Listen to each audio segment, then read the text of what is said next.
السلام علیکم ورحمۃ اللہ وبرکاتہ۔ آج اصناف ادب میں ہم قصیدے کے بارے میں بات کریں گے۔ قصیدے کے لغوی معنی مغز، گودا، دماغ، لیکن صاحب کشف اللغات کی رائے کے مطابق یہ لفظ قصد سے نکلا ہے، جس کے معنی ارادے کے ہیں۔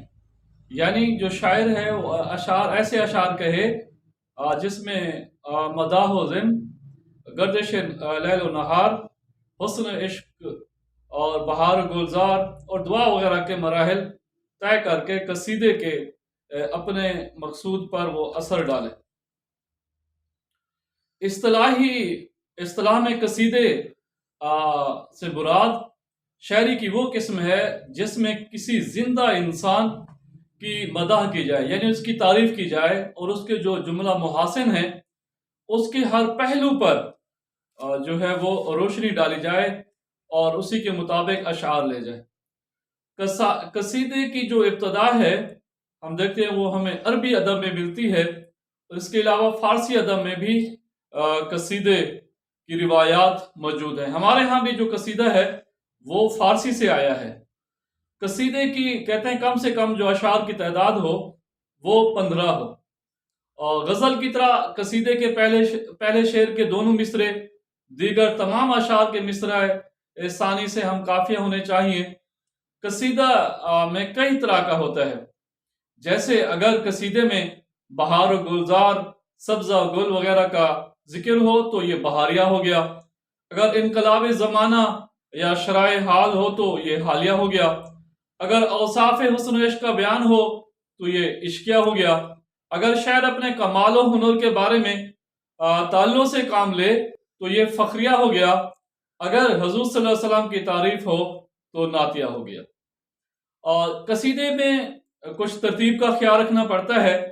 سب سے پہلے یہ ہوتا ہے کہ تشبیب یعنی تمہید، ابتدا کیسے ہوئی، پھر گریز، پھر مداح، پھر حسن طلب اور آخر میں دعا ہوتی ہے۔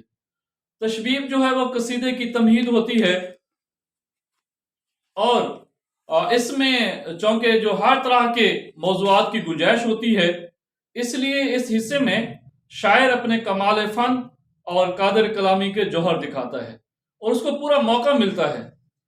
اہل عرب وہ جو ہیں وہ عشقیہ قصائد لکھتے تھے۔ عشق جو ہے وہ شباب کا جذب لائن فکر ہے، اس لیے تشبیب میں بہار کا ذکر خاص طور پر اہم ہے۔ تشبیب میں زور بیاں، تشبیہات، استعارات اور جدت خیال سے مزین ہوتا ہے۔ یہ گریز یہ قصیدے کا دوسرا حصہ ہوتا ہے۔ تشبیب میں جو شاعر ہے وہ مختلف مضامین باندھتے ہیں، دفعتاً پھر مناسب انداز میں وہ جو ممدوح ہے، ممدوح کی مداح کی طرف آتا ہے، اور پھر اسے گریز کہتے ہیں۔ اس حصے میں بھی صرف ایک یا دو شعر ہوتے ہیں۔ گریز میں برجستگی ہوتی ہے، بے ساختگی ہوتی ہے، اور اعلیٰ درجے کی اس میں یہ چیزیں ہوتی ہیں۔ اس کے بعد ہے مداح۔ قصیدے کے اس حصے میں جو ممدوح کی مداح اور وہ شروع ہوتی ہے، ممدوح کی عام تعریف کے علاوہ اس کے گھوڑے، ہاتھی، تلوار، ان کی بھی تعریفیں کرتے ہیں۔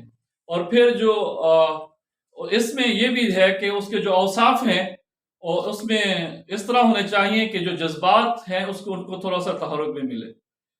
حسن طلب اس حصے میں جو شاعر اپنا مقصد بیان کرتا ہے، اس لیے کہ شاعر کو ایسی پھر سحر بیانی یا فصوح کاری سے کام لینا ہوتا ہے کہ ممدوح کی طبیعت پر گرا نہ گزرے، بلکہ اگر ممدوح وہ نخبل بھی ہو تو کریم بن کر شاعر کا دامن وہ بھر دے۔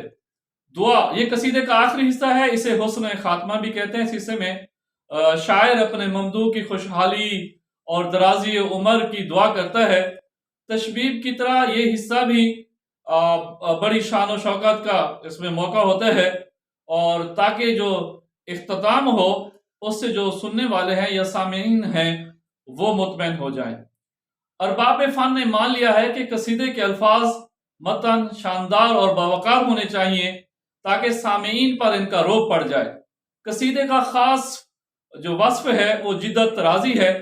شاعر کا قلم تشبیہات اور استعارات کے لیے نئے گوہر تراشتا ہے، اور ہم دیکھتے ہیں کہ یہ جو قصیدے کا فن ہے یہ اب معدوم ہو چکا ہے۔ اور سب سے پہلے یعنی جتنے بادشاہوں کو دیکھیں اور جتنے بھی باقاعدہ جو شعراء تھے وہ دربار سے منسلک ہوتے تھے، کیونکہ یہ اب ہمارے ادب کا حصہ ہے تو اس کو ہم چھوڑ بھی نہیں سکتے۔ قصیدے کا اصل میں یہی ہوتا کہ جو شعراء حضرات اکثر وہ مقصد تو یہ ہوتا تھا کہ کسی طرح جو انعامات کچھ ملیں، تو اسی لیے یہ قصائد کہے جاتے تھے۔ انشاءاللہ پھر نیکسٹ ویڈیو میں آپ سے ملاقات ہوگی۔ السلام علیکم۔